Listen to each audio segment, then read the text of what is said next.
বন্ধুরা, আজকে আমি আপনাদের সঙ্গে শেয়ার করব গরুর মাংসের রেসিপি। এইভাবে আপনারা যদি মাংসটা রান্না করেন খেতে দুর্দান্ত হবে। প্রথমে আমি 1 কেজি মাংস খুব ভালো করে ধুয়ে নিলাম।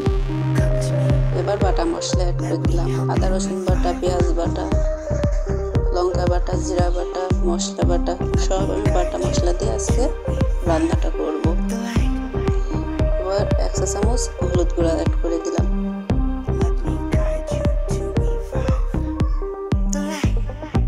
এবার লবণ অ্যাড করে দিলাম। এবার খুব ভালো করে মিক্স করে দিব।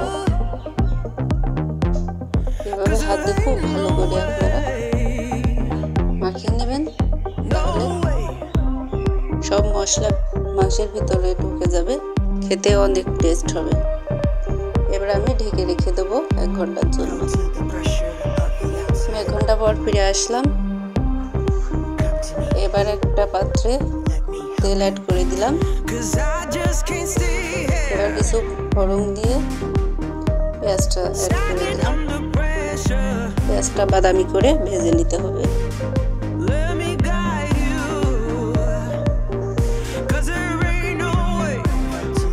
পেঁয়াজটা বাদামি কালার করে ভাজা হয়ে গেছে।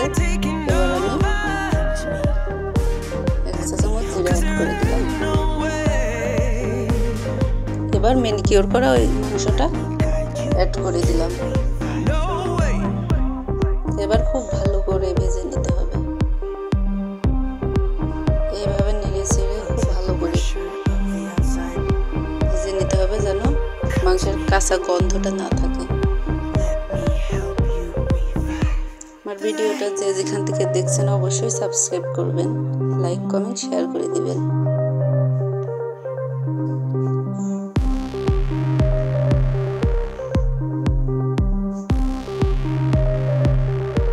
এইভাবে আমি খুব ভালো করে ভেজে নিয়ে পানি অ্যাড করে দিলাম কষানোর জন্য। এবার আমি ঢেকে ঢেকে খুব ভালো করে কষিয়ে নিব। আপনারা যত এই মাংসটা ভাজবেন, খুব ভালো করে কষাবেন, ততটাই টেস্ট বাড়বে।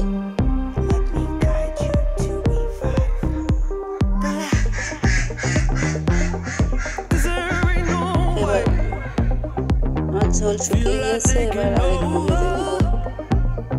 ভেজে পানি অ্যাড করে দিলাম।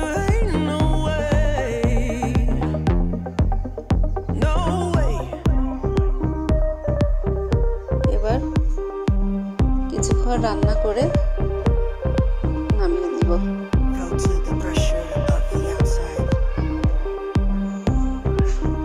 আমার রান্না করা হয়ে গিয়েছে প্রায়। দেখুন আমার রান্নাটা হয়ে গিয়েছে। এবার আমি